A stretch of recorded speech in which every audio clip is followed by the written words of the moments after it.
那讲到白色恐怖高达43年的历史，对台湾的民主发展是有真大影响。行政院嘛宣布讲，5月19要定做白色恐怖记忆日，有民间团体嘛办影展，望社会大众会当用不同的角度来了解这段历史，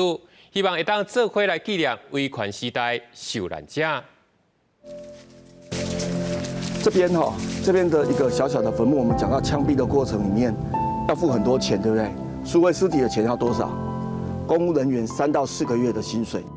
影片讲的是白色恐怖时期受难者被枪决了后，继续爱国开战，甲遗体续登去的心酸。台湾自1949年5月19宣布戒严，了后的43年都是白色恐怖无人权的日子，一个人被迫害甚至过往。为着要让愈侪人了解白色恐怖，新台湾和平基金会要办影展，希望社会大众会当透过电影用无同角度重新记忆这段历史。一个民族如果没有历史记忆，这个民族要怎么定义自己？一个国家如果没有历史记忆，这个国家的精神支柱在哪里？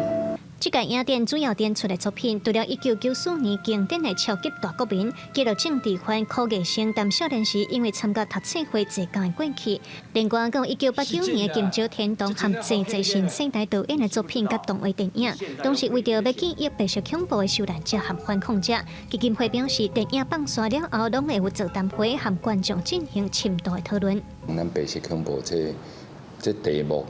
其实台湾做侪创作者。做足多影展甲白色恐怖有关系，所以阮咱甲伊集起来，了后咧校园，阁有差不多20场，